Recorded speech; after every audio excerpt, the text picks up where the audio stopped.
E aí, meu querido e minha querida, tudo bem com você? Desejo que a graça e a paz do Eterno seja a realidade na sua vida.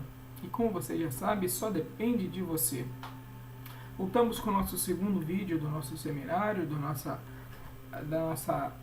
nosso curso de angelologia, ou como eu prefiro chamar, de manifestações sobrenaturais.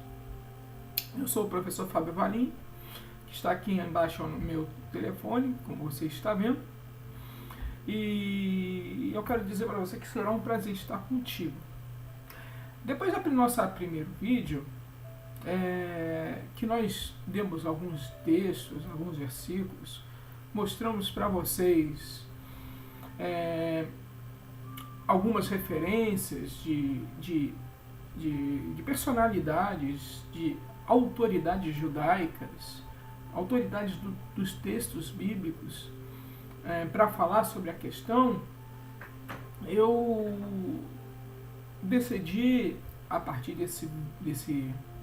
dessa aula, desse vídeo, estar mostrando para vocês, ou trabalhando com vocês o texto.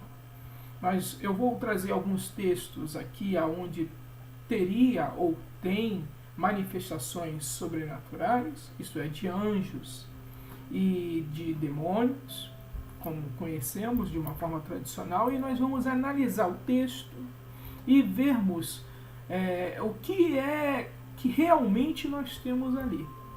Entende? É isso que nós vamos fazer.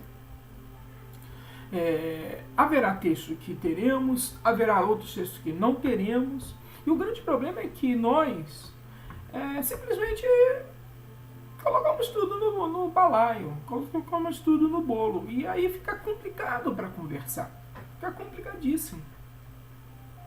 A nossa ideia é, a partir desse momento, estar falando sobre essa questão, trabalhando essa questão com vocês. Ok? Eu vou pegar alguns textos aí consagrados, famosos, e vamos ver o que realmente nós temos ali. É isso que nós vamos fazer. Vamos deixar a nossa matéria mais divertida. Não é isso? É isso que... Esse é o propósito. Ok? Acredito que a nossa aula hoje vai ter por volta de 1 hora. Esse vídeo. Um pouco mais, um pouco menos. E não vai se esgotar.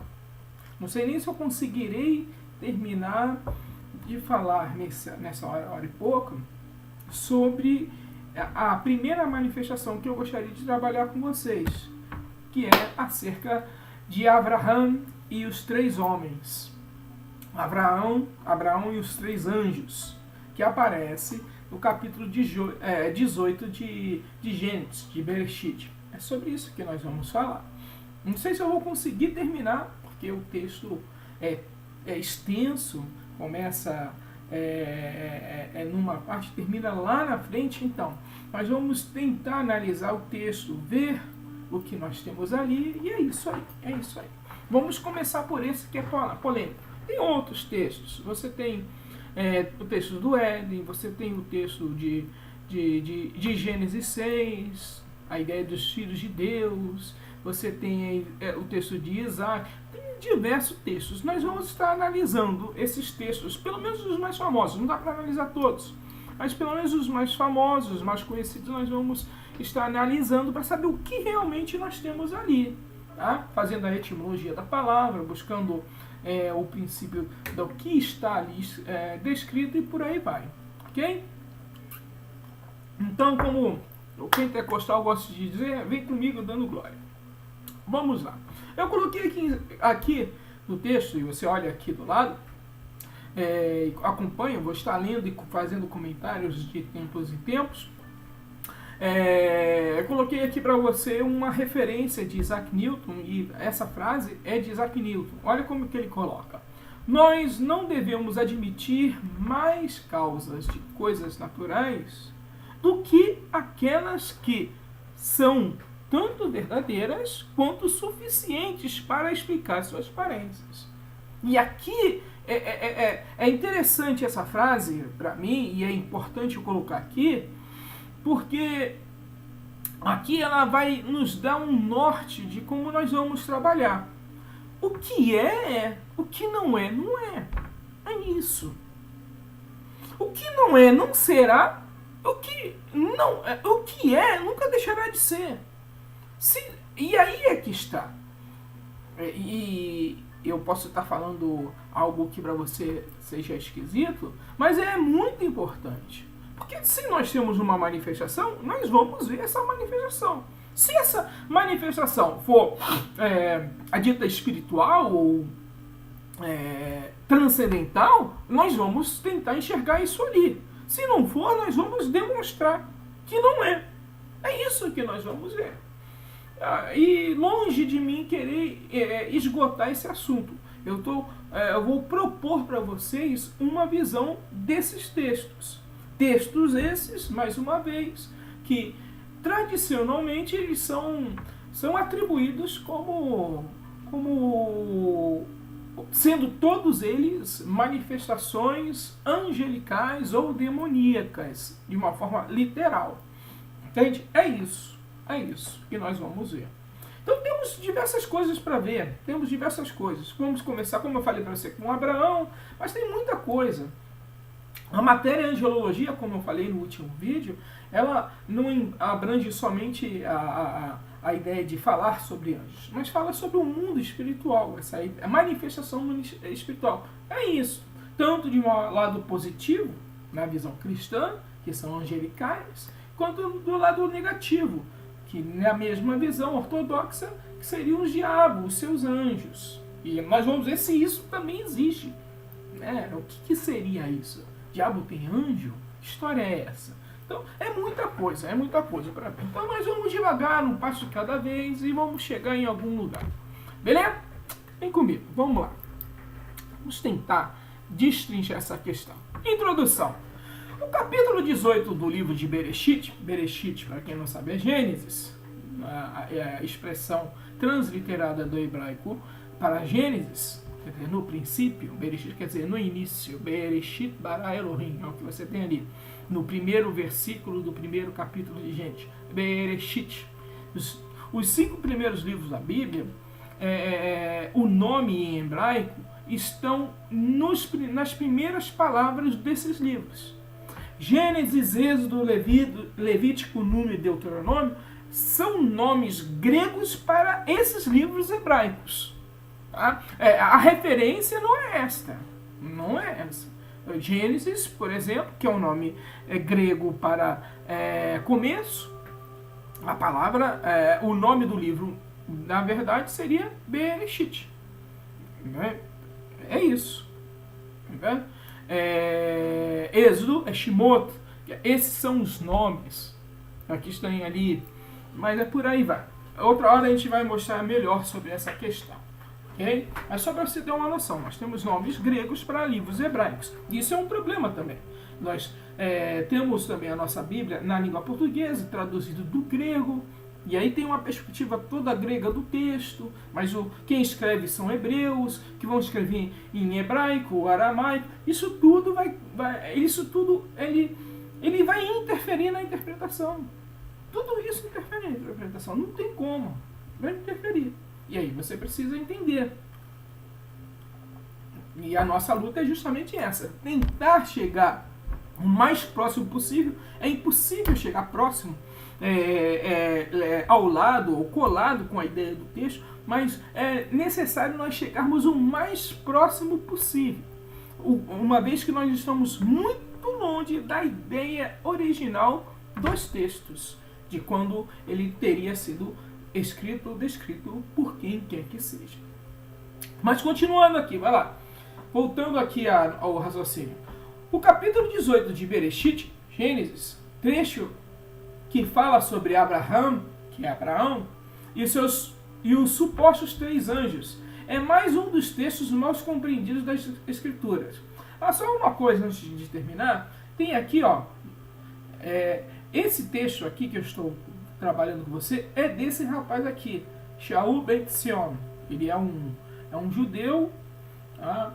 Eu desconfio que em algum momento da vida ele foi messiânico. Só que hoje ele tem até uma página no YouTube, você pode procurar, uma página bem interessante, Então esse texto é dele, e eu estou dando a devida referência a ele. Ele é um judeu, e eu entendo que os estudos que ele propõe são estudos bem interessantes mesmo, e que contribuem muito com a nossa, com aquilo que é a ideia. Então esse artigo é dele, é ele que é a referência, porém eu já li, reli, já até ministrei em cima desse texto, ensinei em cima desse texto, e é um texto que é muito bom, por isso que eu estou aqui compartilhando com você, ok? Então é isso aí. Continuando aqui. Mais uma vez, vai pegar o raciocínio. O capítulo 18 de Gênesis, do livro de Gênesis, fala sobre Abraão e supostos 3 anjos. É mais um dos textos mal compreendidos das Escrituras. Mais uma vez, é sempre uma afirmação de Saul. Não é necessariamente uma verdade ou mentira. Nós estamos aqui no papel de estudante, de analisar, ok? Entenda isso. Nós estamos vendo uma perspectiva que, no meu modo de ver, é bem interessante, e é uma perspectiva para que nós venhamos considerar de uma forma bem legal para a nossa análise. Tal texto já foi utilizado para as mais variadas construções teológicas, inclusive como a suposta prova da trindade no cristianismo, entre outras teorias. Mas quando se faz uma análise objetiva do texto, sem conceitos pré-definidos, o que será que se pode concluir a respeito dele? Que é o que nós estamos tentando trabalhar. É justamente isso que será abordado aqui. Para isso, será necessária uma análise versículo por versículo, tomando o devido cuidado para não inserir ideias desnecessárias e se ater apenas àquilo que a Torá revela. 1. Como o Eterno se manifesta? Aspas. É o texto de Gênesis 18:1. Depois apareceu o Eterno nos cavaiais de Manre, estando ele assentado à porta da tenda no calor do dia. A primeira coisa a se ter em mente é como o Eterno se manifesta e como não se manifesta, para que possamos compreender como foi que ele apareceu a Abraão. A Torá diz, e disse mais: não poderás ver a minha face, porquanto homem nenhum verá a minha face e viverá. Êxodo 33:20, Shemot. Nem Moisés, o maior homem que já pisou sobre a face da terra, na visão dos judeus, pôde ver o Eterno. Como, portanto, o Eterno se manifestava ao seu povo? Há duas maneiras: revelação direta e indireta. No caso da revelação direta, a Torá afirma, aspas, quando Deus se manifesta de uma forma diferente, é o direta. Olha como que a Torá vai falar. E disse: ouvi agora as minhas palavras. Se entre vós houver profeta, eu, o Eterno, em visão a eles me farei conhecer. Ou em sonhos falarei com ele. Então observa, visão e sonho. Não é assim com o meu servo Moshe, que é fiel em toda a minha casa. Boca a boca falo com ele, claramente e não por enigmas, pois ele vê a semelhança de Deus eterno, porque, pois, não tivestes temor de falar contra o meu servo, contra Moisés? Moisés, portanto, era o único que escutava o Eterno em voz audível. Mas e aí, professor, a gente ouve algumas pessoas falando hoje que ouve Deus falar e etc. tal. Querido, eu não vou entrar nessa questão. Segundo as Escrituras, e é isso que eu estou colocando, o único que vai falar, ouvir no período primeiro, especialmente no período do Primeiro Testamento, do Antigo Testamento, O único que vai ouvir a Deus, literalmente, é Moshe. É isso que eu estou colocando aqui, ok? É isso que ele está colocando aqui. É isso aí. Moisés, portanto, era o único que escutava o Eterno em voz audível. Os demais recebiam revelação através de sonhos e visões. A outra forma era através de profetas. Nem sempre esses profetas eram citados por nome, pois frequentemente o importante era a mensagem, e não o mensageiro. Aspas. E enviou o Eterno um profeta aos filhos de Israel, que disse: assim diz o Eterno, Elohim de Israel, do Egito vos fiz subir, e vos tirei a casa da servidão. Juízes 6:8. Esses são, portanto, as três possibilidades quando ao Eterno apareceu a Abraão. Ou o texto de Gênesis 18 vai falar que o que Abraão teve foi um sonho, ou uma visão, ou profeta.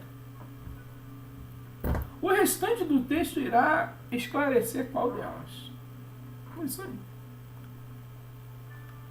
Como assim, professor? Baseado nas informações que nós estamos vendo até aqui, eu gostaria que você percebesse que, segundo a Torá, que é a base da lei, a base da fé judaica, da fé no Antigo Testamento, segundo a Torá, Deus falaria com as pessoas através de sonho, através de visão ou através de profetas, segundo a Torá. Ora, pegando o princípio da Torá, e aí posso falar da Tanar, de uma forma geral, o Antigo Testamento, é dessa forma. No Novo Testamento, isso modificará um pouco, segundo nós vamos ler. Se bem que, vamos lá, lembra o caso de Paulo? Paulo, ele tem uma visão. Quem é que aparece a Paulo? Ali quando ele, na passagem que ele cai do cavalo. Cai do cavalo, deixa pra lá. Não vamos entrar nessa questão agora, hoje não. Vamos lá. Quem é que como é que ele, quando Jesus aparece para Paulo, quem é que vê? Só Paulo. Ele teve uma visão. Não apareceu anjo, não apareceu nada. Paulo. Entende? Vamos lá,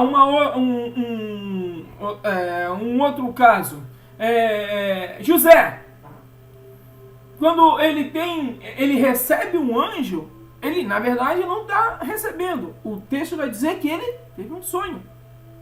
E em sonhos Deus falou com José para receber Maria. Maria, o que aconteceu? Literalmente, o texto nos deixa entender que teria sido um anjo. E é isso que nós vamos ver mais à frente. O que foi? Maria teve uma visão? Maria, ela teve, como eu posso colocar para vocês? Ela recebeu um profeta? Ela teve um sonho? Aconteceu alguma coisa ali. Outra situação, o pai de João Batista, ele fica mudo. Mas como é que ele fica? A pessoa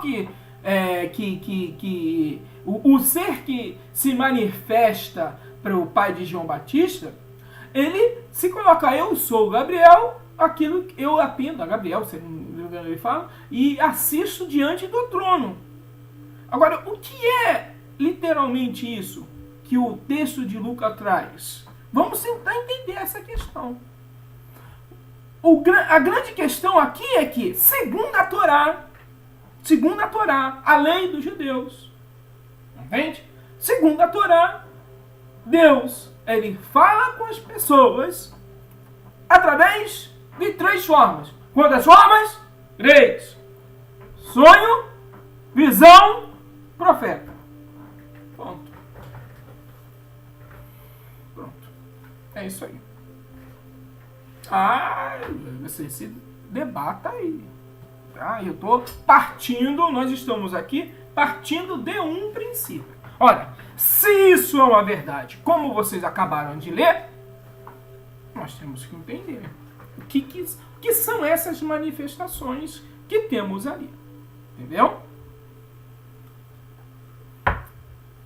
É isso aí. Então, partindo desse princípio, nós vamos ver o que o texto que nós escolhemos hoje para trabalhar, ele vai querer dizer. É isso que nós vamos ver. O que nós temos ali? Vamos lá. O que Abraão ele viu? Aspas. E levantou os seus olhos e olhou, e eis 3 homens, Anashim, que tem ali, no hebraico, aqui ó, tá vendo? Anashim, e o texto em hebraico, aqui não saiu o T ou coisa, mas enfim. 3 homens, Anashim, por isso está dizendo que é homens, entende? Por isso homens, você não tem número. Em pé junto a ele. Abraão, ele vê 3 homens. Mas o que é isso? Tá? Até aí, tá normal. Não tá, o seu texto em língua portuguesa não está dizendo que ele vê anjo. Vê 3 homens. Agora, o que são isso? É isso que nós vamos ver. Tá? E vendo-os, correu à porta da tenda ao seu encontro e inclinou-se em terra e disse: Adonai, se agora tenho achado graça aos teus olhos, rogo-te que não passes de teu servo. Gênesis 18, 2 e 3. E aí começa a complicação. E aí vem também a ideia da trindade. Que está ali, para alguns, eu já vi pregações falando, aqui está aparecendo Abraão, é o pai, o filho, é o espetáculo. Não, por favor. Vocês sabem que eu a vida toda militei e milito no meio pentecostal, e eu falo isso com muito respeito, temor, mas você precisa entender o que nós temos ali. Nós precisamos entender. Senhor, que manifestou Pai, Filho e Espírito Santo ali, por favor.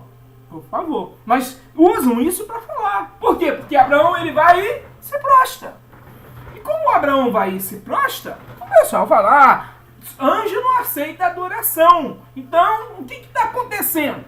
É isso que nós vamos ver. Não é verdade. Anjos ou homens não deveriam aceitar. Mas o que está acontecendo ali? E Abraão vai lá. Como nós acabamos. Não passa do teu servo. Interessante que Abraão, o texto que vai nos falar, vai dizer: Adonai, se agora tem achado graça dos teus olhos, roga-te que não passe do teu servo. Abraão está chamando alguém de Deus, de Adonai. Ele está reconhecendo que o próprio Deus está ali. O que nós temos? É isso que não tem a ver, isso aí. Vamos lá. Muitas pessoas imediatamente concluem que Abraão viu anjos. Porém, é importantíssimo se ater, que é o que dizem as Escrituras. E as Escrituras dizem que Abraão viu 3 homens. Ponto. No hebraico, Anashim. É o que mostrei para você. E não 3 seres celestiais. Isso precisa ficar claro. Não é claro, até esse trecho, se esses 3 homens são uma visão ou um sonho de Abraão. Até aí. Ou se são profetas do Eterno que vêm lhe trazer uma mensagem. É importante aqui ressaltar que há 2 formas de se vocalizar a palavra que nós vimos aqui, ó. Adonai. Entende? Que é traduzida para nós como Adonai. Quando se refere a senhores humanos, utiliza a grafia daqui, ó. Quando é senhores humanos, você tem, não lembro aqui, você tem aqui, ó. Aqui onde estou, e olha a diferença para esses aqui. Entende? Aqui nós temos, vou voltar aqui para você, olha. Adonai, e olha a grafia que está muito parecida com qual? Com essa aqui. Aliás, é a mesma grafia. Tá vendo? Quando se refere a senhores humanos, se utiliza essa grafia e não essa. No hebraico antigo, pronunciava Adonai. Bem?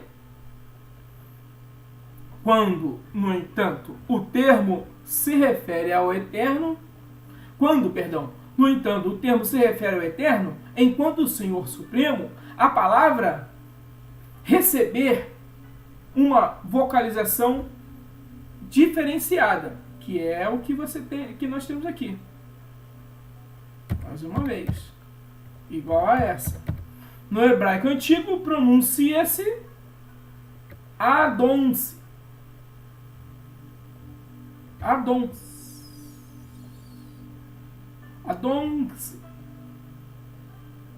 Eu não lembro como é a pronúncia. Vocês vão me perdoar, hein? Daí vem Adonai, aqui Doni, alguma coisa assim. Entende? Ou seja, eu quero te demonstrar que aqui, que nós temos aqui, quer se tratasse de sonho, visão ou profetas, Abraão reconhece que o Eterno se manifestou a ele e fala diretamente com ele. Não importa. Independente do que está acontecendo, a ideia que nós temos aqui é que quem está se manifestando a Abraão é o Eterno. Mas como está se manifestando? Através de um profeta? Através de sonhos? Através de visão? Não. Ele reconhece que Deus, o Eterno, está se manifestando a ele. É o que nós temos ali. Continuando. Olha o texto de Gênesis 18, 3 a 8. Deixa eu ler para você. E preste atenção. Que se traga já um pouco de água, e lavai os vossos pés, e recostai-vos debaixo desta árvore, e trarei um bocado de pão, para que esforceis o vosso coração, depois de passareis adiante, porquanto por isso chegastes até o vosso servo. E disseram, assim faze como disseste. E Abraão apressou-se em ir ter com Sara à tenda, e disse, amassa depressa 3 medidas de flor de farinha, e faze bolos. E correu Abraão a vacas, e tomou uma vitela tenra e boa, e deu ao moço, que se apressou em prepará-la, e tomou manteiga e leite, e a vitela que tinha preparado, e pôs tudo diante deles. E ele estava em pé junto a eles, debaixo da árvore. E comeram. Muito interessante, né? Observa a sequência dos eventos. 1. Abraão lava os pés dos homens. 2. Os homens se recostam à sombra de uma árvore para repousar. 3.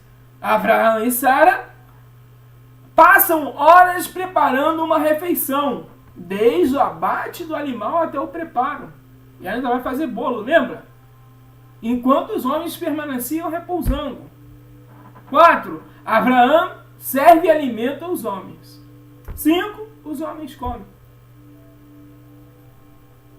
Faria pouquíssimo sentido supor que tais homens eram criaturas celestiais incorpóreas, ou mesmo uma visão ou um sonho, considerando que os homens se higienizam. Higienizam, isso mesmo. Considerando que os homens se higienizam, descansam por horas, que mostra que provavelmente eram viajantes, e comem. Ou seja, eles tomam banho, sabe? Eles tomam banho no sentido de se lavam, descansam por homens, se higienizam, comem. Ou seja, o texto deixa claro que eram profetas que o Eterno mandou para falarem com Abraão. Deixa claro. Para se enxergar qualquer aspecto de experiência espiritual no evento acima, seria necessário uma boa dose de vontade e criatividade. E isso é muito perigoso, pois não há limites para o que se pode concluir quando uma pessoa acrescenta os seus próprios conceitos à leitura. Isso é perigoso. E nós sabemos como isso é perigoso. Isso é necessário que nós tenhamos na mente para entender essa questão. Entendeu? Não sei se está claro para você. Você tem uma série de eventos que demonstram que o que tem ali são homens. Você poderia falar, mas não é um antropomorfismo, ou seja, os anjos estavam em forma de homens.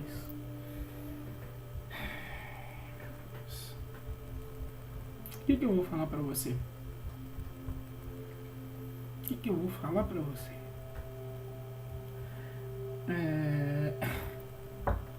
Tem um seriado que eu já indico os meus alunos para verem, que terminou a penúltima temporada, vai entrar a última temporada, acho que vem pro final do ano, que é o Supernatural. E nesse seriado, ele vai mostrar anjos e demônios, como é que eles vão se manifestar.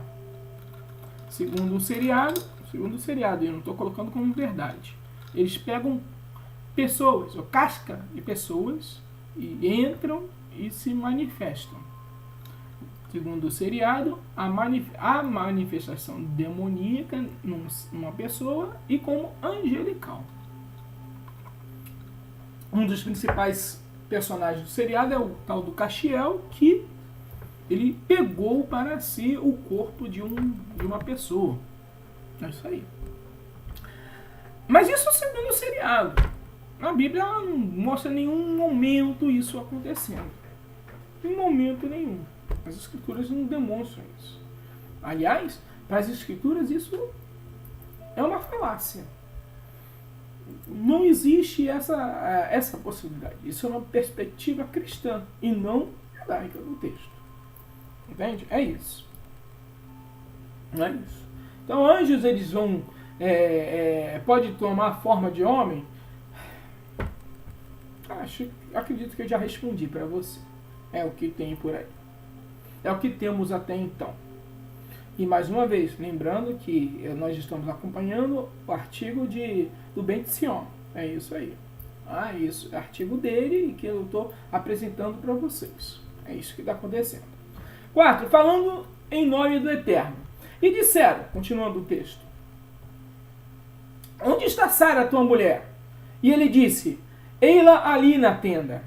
E ele disse: certamente tornarei a ti por esse tempo da vida. E eis que Sara, tua mulher, terá um filho. E Sara escutava na porta da tenda, que estava atrás dele. Era Abraão e Sara já velhos, e adiantados em idade. Já a Sara havia cessado o costume das mulheres. Assim, pois, riu-se Sara consigo, dizendo: terei ainda deleite após de haver envelhecido, sendo também o meu senhor já velho? Muito interessante. E é bom eu destacar isso aqui, ó. Disseram-me o que você tem aqui. Aqui, ó. Olha, a grafia no hebraico. Você tem uma grafia bem parecida aqui. Isso. E a ideia das palavras.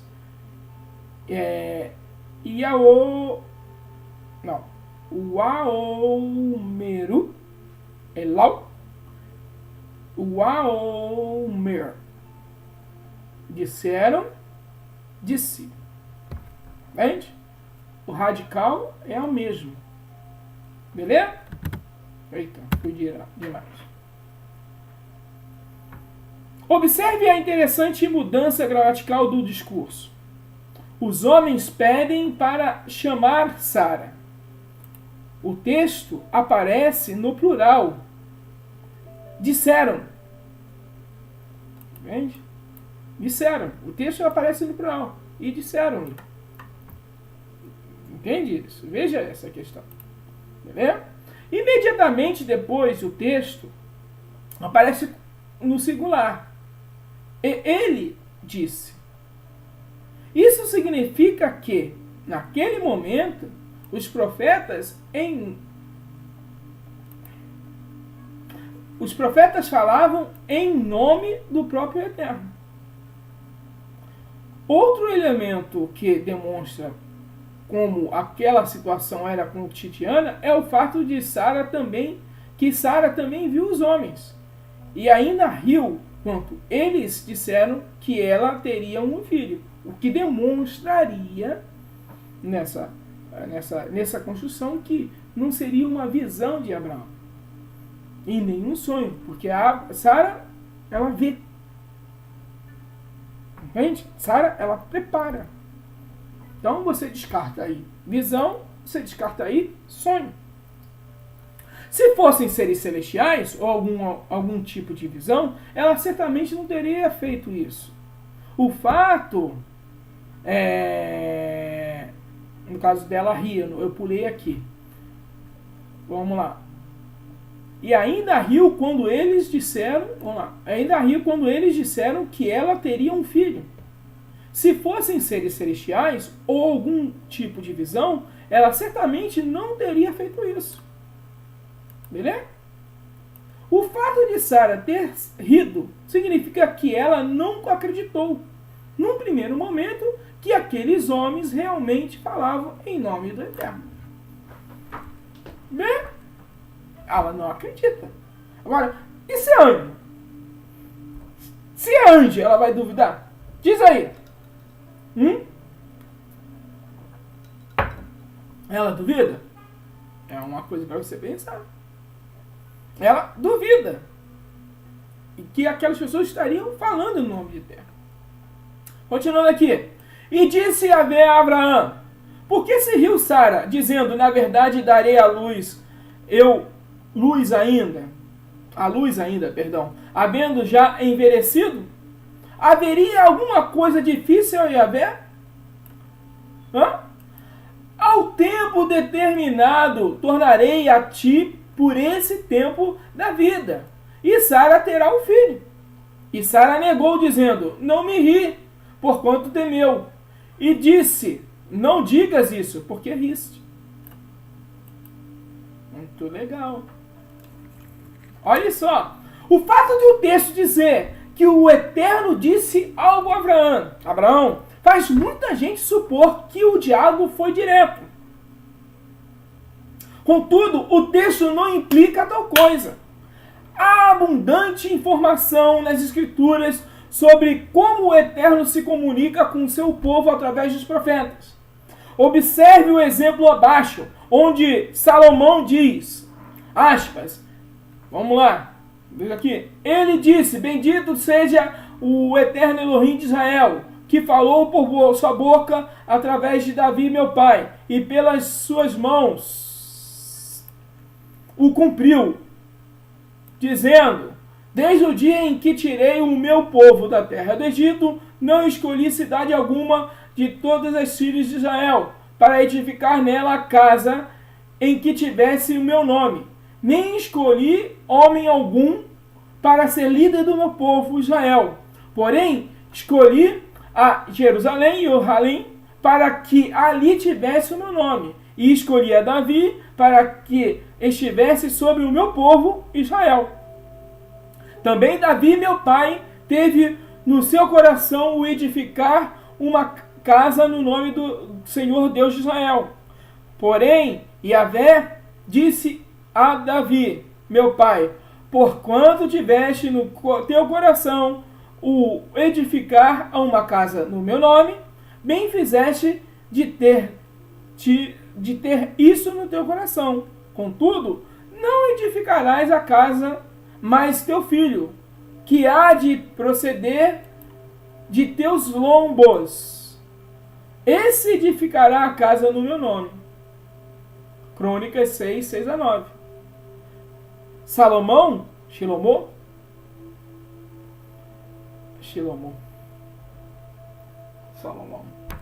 lembrei de uma coisa. Salomão afirma categoricamente que o Eterno falou a Davi. Diz, inclusive, que falou pela sua boca. No entanto, a comunicação entre Davi e o Eterno, no que disse respeito ao templo, foi feita através do profeta Natã. Mas sucedeu na mesma noite que a palavra de Elohim veio a Natã dizendo, vai e disse a Davi, meu servo, assim diz Yahvé, tu não me edificarás uma casa para eu morar, porque em casa nenhuma morei, desde o dia em que fiz subir a Israel até o dia de hoje. Mas fui de tenda em tenda, e de tabernáculo em tabernáculo, por todas as partes por onde andei, com todo o Israel. Porventura farei alguma palavra a alguns dos juízes de Israel, a quem ordenei que apacentasse o meu povo, dizendo: por que não me edificais uma casa de cedro? Agora, pois, assim dirás ao meu servo Davi: assim diz Yahvé do deserto: eu te tirei do curral de trás das ovelhas para que fosse chefe do meu povo Israel, e tivesse contigo por toda parte, por onde foste, e diante de ti exterminei todos os teus inimigos, e te fiz um nome como o nome de grandes que estão na terra. E ordenei um lugar para o meu povo Israel, e o plantarei para que habite no seu lugar, e nunca mais seja removido de uma para outra parte. E nunca mais os filhos da perversidade o debilitarão como antes, e desde os dias em que ordenei juízes sobre o meu povo Israel. Assim, abaterei a todos os teus inimigos.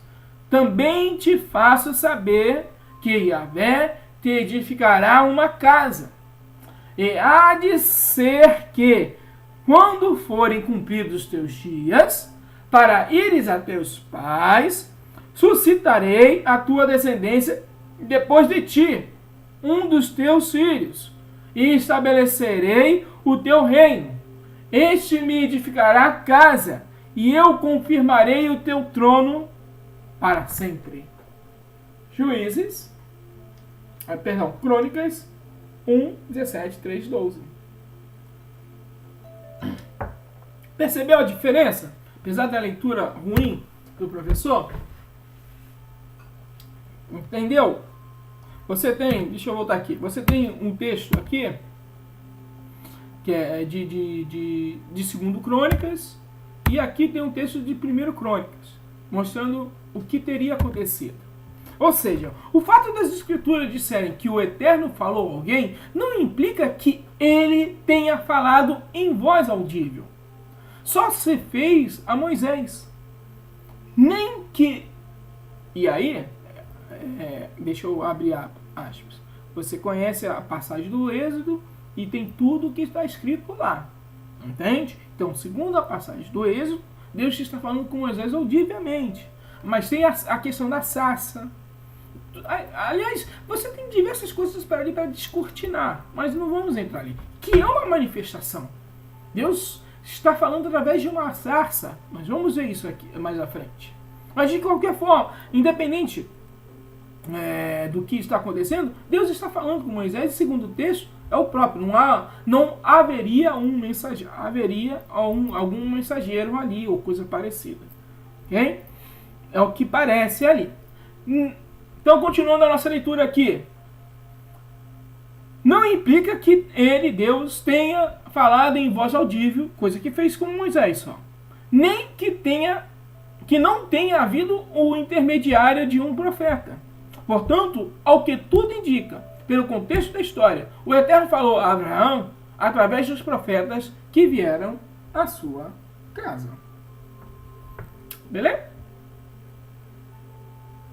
E levantaram-se aqueles homens ali, e olharam para o lado de Sidom, e Abraão ia com eles, acompanhando-os. E disse Yahvé: ocultarei eu a Abraão o que faço, visto que Abraão certamente virá a ser uma grande e poderosa nação, e eles serão benditos todas as nações da terra?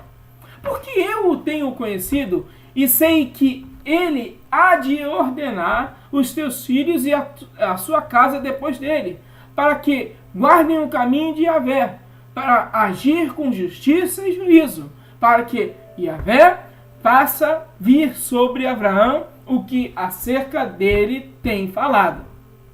Abraão e os profetas do Eterno caminham e olharam na direção de Sodom, de Sidom.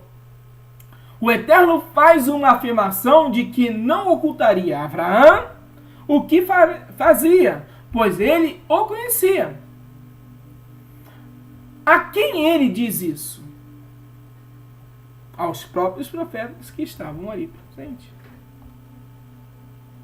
Ocultarei eu o que farei? Para quem ele está falando?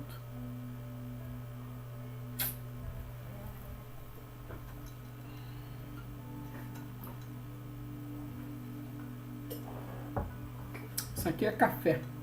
Café gelado. Cool Brew. O nome disso. É isso aí. Mas vamos continuar. 5 antropoformismos. Descerei agora e verei Descerei agora e verei se com efeito tem praticado segundo o seu clamor, que é vindo até a mim. E se não, sabê-lo-ei. A ideia do Eterno descer aqui, em 18:21, de Gênesis, Bereshit, é uma figura de linguagem semita, que fica evidente quando consideramos que o Eterno pode estar em qualquer lugar e ver todas as coisas. Ele não está em cima para que precise descer. E as coisas feitas por Sodoma não lhe eram ocultas. Ele não precisava tomar conhecimento delas. Literalmente. O antropoformismo aqui é apenas para indicar que o Eterno iria se envolver mais diretamente na questão de Sidom. Entendeu? Então, e continua. Então viraram aqueles homens os rostos dali e foram-se para Sodoma. Mas Abraão ficou ainda de pé perante Yahvé. A expressão Linf Yahvé, literalmente perante a face de Yahvé, é uma expressão idiomática que significa se colocar perante ele.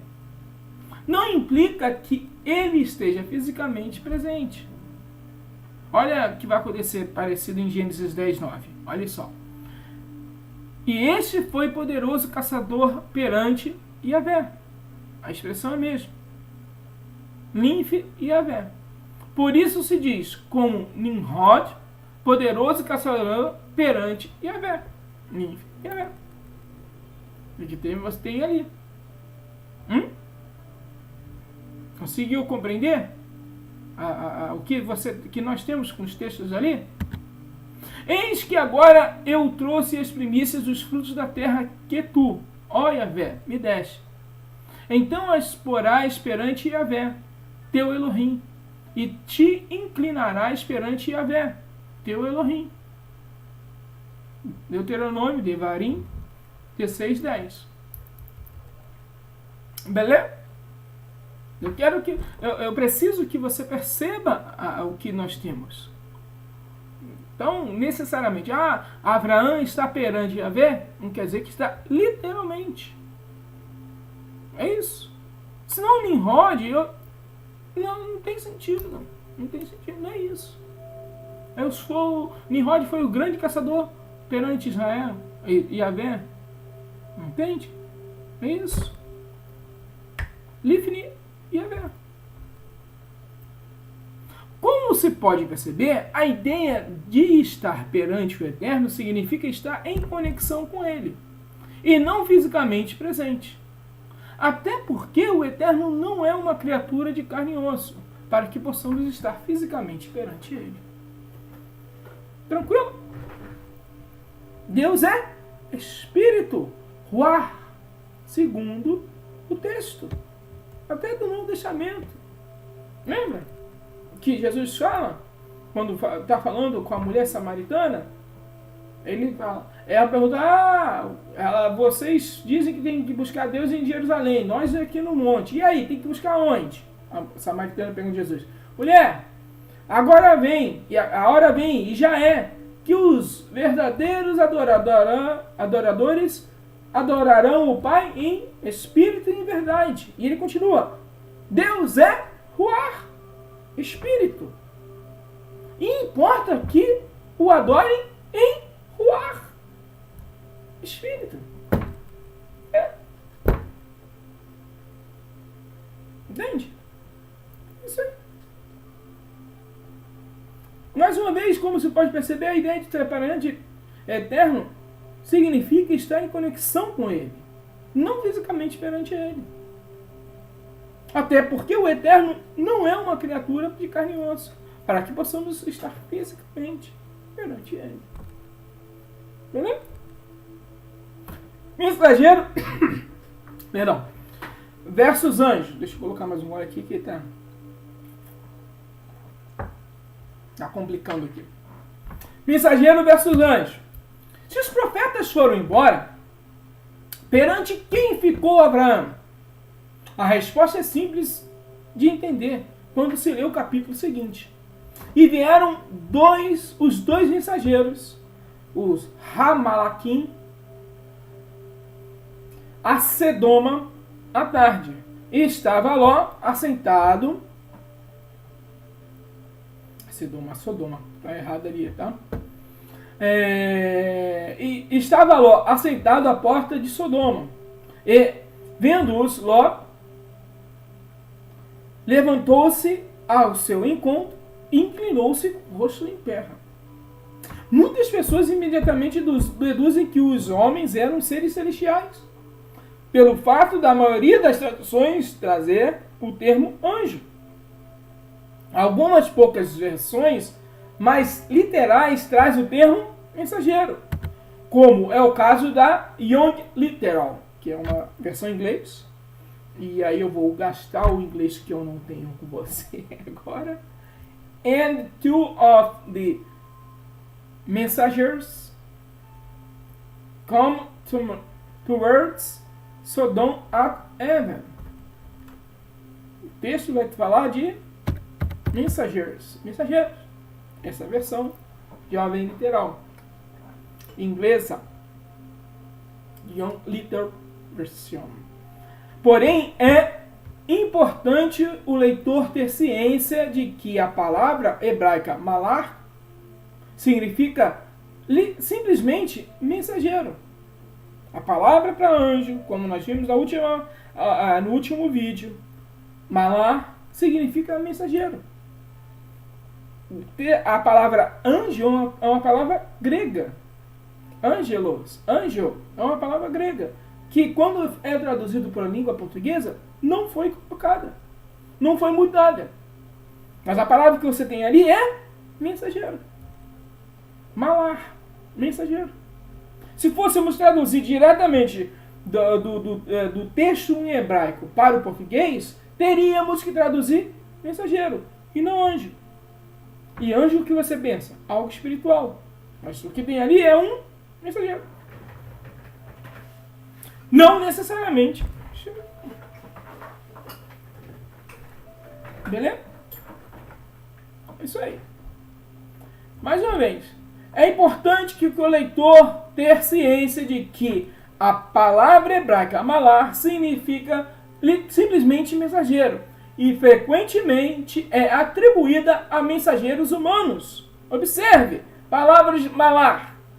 Porém, se referindo a homens. Porém, a cidade será anátema a Yahvé. Ela é tudo quanto houver nela. Somente a prostituta Raab viverá. Ela e todos com ela estiverem em casa. Porquanto escondeu os malar, ou Ramalim, ou Ramalahim, que é o plural de malar. Escondeu os mensageiros que enviamos. Entende? Os, tá? o plural em hebraico, você sempre terá essa ideia de in. Em português você tem s. Mas na ideia do hebraico, barra aramaico, você tem o im, im ou ien, entende? É isso que você tem. Hamalakim.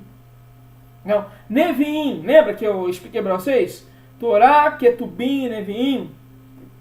Lembra? Neviim, Ketubim. Lei, profeta, escrito.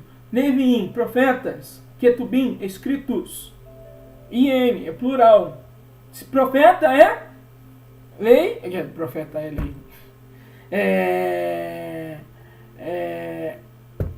Nebiim, é o Nebi, ou Nabi.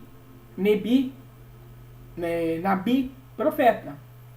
Nebiim, profetas. Isso aí. Quando você vê Malachim, mensageiros. Hamalachim, os mensageiros que enviamos. Beleza? Veja como a mesmíssima expressão no hebraico é traduzida em Gênesis 19:1 como anjos, em Josué 6:17 como mensageiros. Mesmo mensageiros. Hamalachim. Em 19:1, anjos. 6:17, mensageiros. O único critério nesse caso é a teologia que o tradutor deseja transmitir. Prova disso está no fato de que, em alguns casos, as diferentes traduções até divergem entre elas. Exemplo, olha só, de Iov, que é Jó, Yaakov, Jó, aspas, se com eles, pois, houver um mensageiro, Malar, o intérprete, entre milhares, para declarar ao homem a sua retidão. De fato, o termo Malar significa literalmente mensageiro. Mas observe como exemplo que o que trazem as diferentes versões mais populares na língua inglesa. A NVI que você tem. Você tem os termos aqui, que eu não vou gastar meu inglês. E ele vai estar sempre com o que eu quero demonstrar aqui, ó. Angel. A palavra malar quer dizer mensageiro, mas olha como está trazendo nas traduções em inglês. Angel. Aqui, ó. Aqui tá mensageiro. Angel. Tá vendo? Mensageiro. O que é? É mensageiro ou é anjo? Observe como algumas traduções trazem a palavra, trazem mensageiro, que é mensageiro, e outras trazem angel, anjo. O correto, e na língua portuguesa, que vem muitas dessas traduções, é a mesma questão. O correto é traduzir consistentemente malar, mensageiro, em todas as passagens, pois esse é o sentido original da palavra. Então, quando você vê anjo, você vê claramente uma teologia do tradutor se impondo a você. A crença do tradutor que aqui você tem ali é um ser espiritual. Então, ele quer dizer para você, isso aqui é um ser espiritual. Então, ele já coloca angel, ou anjo, e não malar. E quando ele vê, ele entende, não, aqui não é anjo, ele coloca malar, ou mensageiro. E esse é o problema. Só que o que nós temos ali é sempre malar, malar, malar, malar.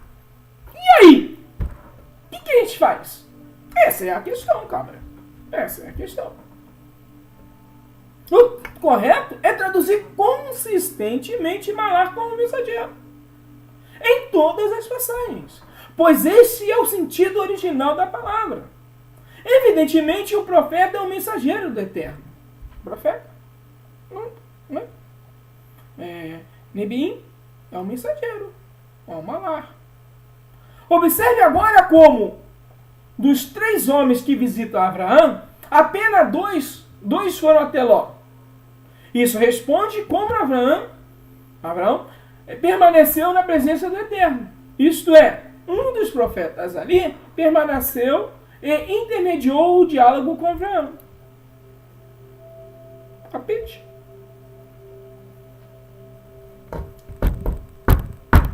Beleza? É o que nós temos ali. 7. Só anjos fazem milagres? Isso aí, né? Mas enfim. Por quê? Porque pelo que acontece em Sodoma e Gomorra.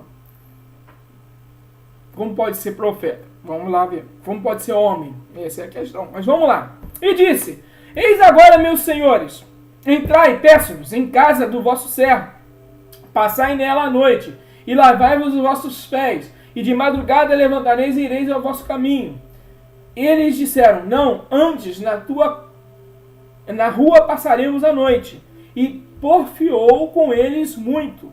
E vieram com ele, e entraram em sua casa, e fez-lhe banquete, e cozeu bolos, sem levedura, e comeram. Gênesis 19, 2, 3. Já é uma conversa com Ló. Mais uma vez, é difícil imaginar que Ló teria oferecido tais coisas aos seres celestiais, que nós vimos com Abraão. Isso simplesmente não fazia sentido. Menos sentido ainda faria seres celestiais fingirem comer, descansar e etc. Ou seja, essa passagem confirma o entendimento anterior de que se tratava de profetas. É isso aí. E antes que se deitassem, cercaram a casa os homens daquela cidade e os homens de Sodoma, desde o moço até o velho, todo o povo de todos os bairros, e acharam a Ló e disseram: Onde estão os homens que a ti vieram nessa noite? Traze-o para fora, para que o conhecemos. Gênesis 19, 4 e 5. Novamente, é difícil imaginar que o povo de Sodoma não temeria tentar abusar sexualmente de seres celestiais, cara. Ou mesmo acharia tal coisa possível. Beleza? Aqueles homens, porém, estenderam as suas mãos e fizeram entrar a Ló consigo na casa, e fecharam a porta, e feriram de cegueira os homens que estavam à porta da casa, desde o menor até o maior, de maneira que se cansaram para achar a porta. Então disseram aqueles homens a Ló: Tens alguém mais aqui? Teu genro e teus filhos e tuas filhas e todos quantos tens nessa cidade, tirai-os fora deste lugar, porque nós vamos destruir esse lugar, porque o seu clamor tem aumentado diante da face de Yahvé, e Yahvé nos enviou para destruí-lo. Talvez o principal argumento utilizado em favor de que os homens tenham sido supostos seres celestiais está no fato de que os homens feriram os habitantes de Sodoma com cegueira e afirmaram que iriam destruir o local. Como poderiam simples homens ferir alguém de cegueira ou ter poder para destruir uma cidade? No entanto, não é a única instância onde profetas fazem isso. Observa, em 2 Reis, olha só como está. E quando desceram a ele, Elisha orou a Yahvé e disse: Fere-te, peste, essa gente de cegueira, e feriu-o de cegueira, conforme a palavra de Elisha. Vê lá em 2 Reis 6,18. Né? Sabe de quem está falando? Elias. Entende? Isso aí. Então aconteceu já. Em outra parte, um homem, profeta. Né? E você sabe o que acontece. Elias falou: não vai chover. E não choveu. Orou e falou: vai chover. E choveu. Entende? É isso que você precisa compreender. Alguém poderia usar do argumento pela ausência, afirmando que os homens não oraram para ferir os habitantes de cegueira, mesmo que nada impeça pela narrativa da Torá que isso tenha acontecido. Entende? Não impede. A narrativa não diz, mas não quer dizer que não aconteceu. É isso aí. Esse argumento, porém, não se sustenta quando vemos que vários milagres são descritos como imediatos na Taná, Bíblia hebraica. Isto é, ou no Taná, melhor. Isto é, não se descreve oração prévia. O descer fogo também encontra paralelo. E no caso de Elias, sequer é descrito que ele tem orado. Lembra disso? É o que eu acabei de falar com vocês. Acho que você conhece essa passagem. Né? Elias falou, vai descer o fogo. Lembra dessa passagem? Então o rei enviou o capitão de 50 com os seus 50 e subindo ele, porque eis que estava sentado no cume do monte, disse, homem de Elohim, o rei diz, desce. Mas Eliahu respondeu e disse ao capitão de 50, se eu, pois, sou homem de Elohim, desça fogo do céu e te consuma, a ti e a teus 50. Então fogo do céu desceu e consumiu a ele e os seus 50. Malachim Beit, 2 Reis, 1, 9, 10. Ao que tudo indica, contudo, esses homens clamaram ao Eterno para que descesse fogo dos céus. Pois a Torá descreve, então Yahvé fez chover enxofre e fogo. E Yahvé, desde o céu, sobre Sodoma e Amorra. Observe, então Yahvé fez chover. Não foi os anjos. O texto é enfático propositadamente. Não foram deuses, nem seres celestiais, nem pessoas dotadas de conhecimentos ocultos que trouxeram fogo sobre a cidade. E sim o próprio Deus, o próprio Yahvé, que enviou o fogo dele mesmo pelo seu próprio poder desde os céus. Beleza? Isso aí. É o mesmo que vai transformar a mulher de Ló em estátua de sal, tempero. Entende? Isso aí, já é. Conclusão. Como se pôde perceber, a narrativa da Torá não diz em momento algum que Abraão ou Ló foram visitados por seres celestiais. Pelo contrário, a Torá diz que foram homens. Não há nada, nem na narrativa, nem nos termos utilizados, que necessariamente implique a presença de algum ser celestial. E certamente os homens que visitaram Abraão não apenas exibiram nenhuma característica sobrenatural, como ainda fizeram coisas bastante mundanas, como descansar, limpar-se e comer. Ainda assim, não é possível descartar totalmente a hipótese de que tenham sido seres celestiais, que não apenas tomaram a forma humana, como também fingiram tomar parte de coisas triviais, ou mesmo foram acometidos por necessidades físicas ao tomarem corpo. Porém, o autor desse estudo é da opinião de que, quando se necessita de muita imaginação para tirar alguma conclusão sobre um trecho das Escrituras, deve-se suspeitar de tal interpretação. A frase citada no início do artigo de Isaac Newton é basicamente uma forma de descrever o princípio científico conhecido como a navalha de Occam.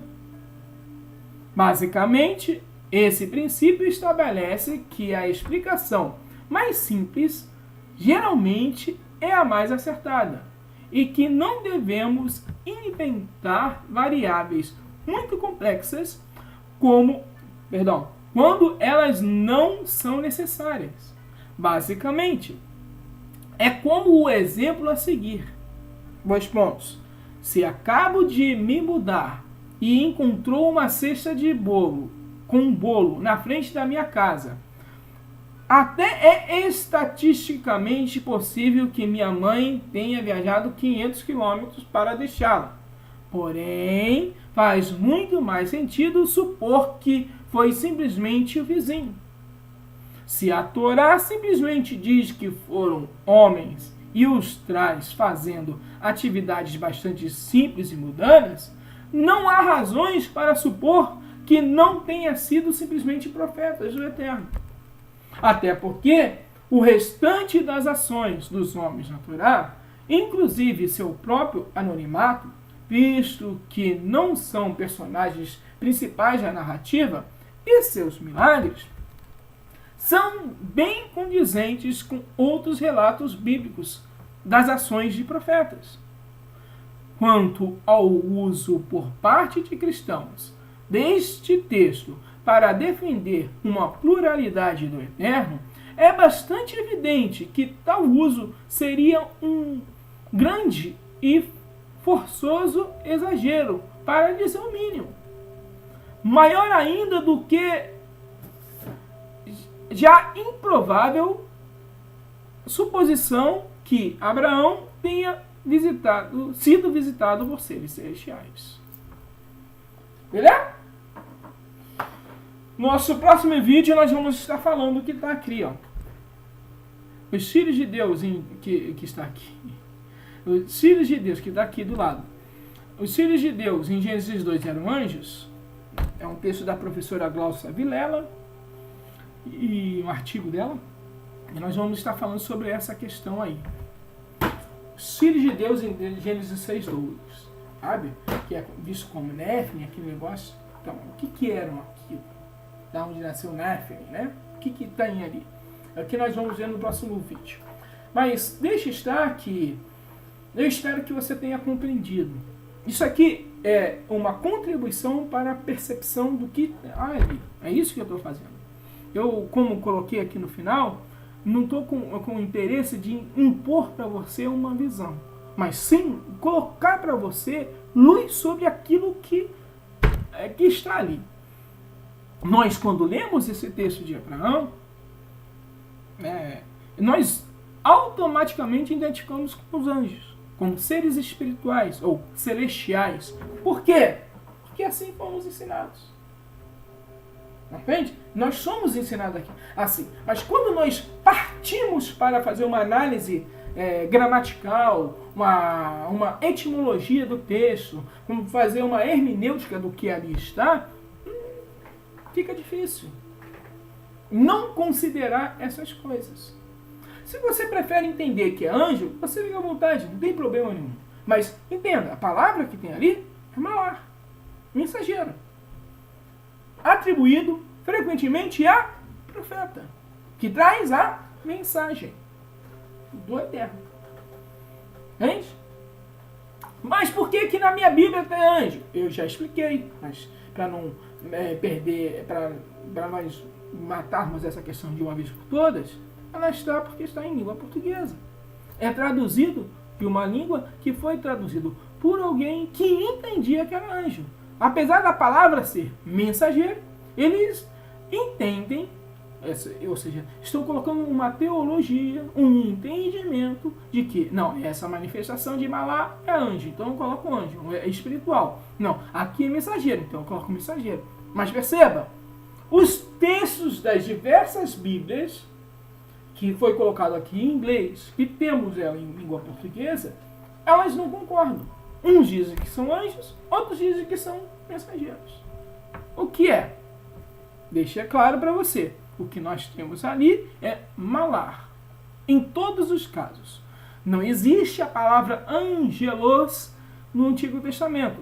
Por quê? Porque angelos é uma palavra grega. E a palavra e o texto do Antigo Testamento foi escrito sobretudo em hebraico e aramaico antigo. Sobretudo. Não tem grego. Não tem o koiné. Não tem. Não tem o latim. Não há isso. Por isso, essa conversa toda até aqui. Beleza?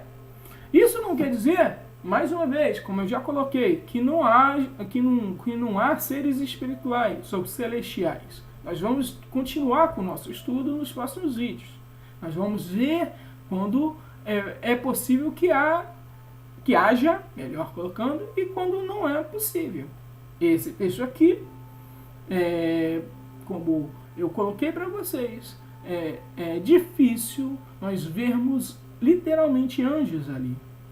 É possível? É porque nós não estávamos lá. Mas só pelo texto não podemos afirmar é um texto, um ser celestial. A não ser pela fé. Mas fé não se discute. Beleza?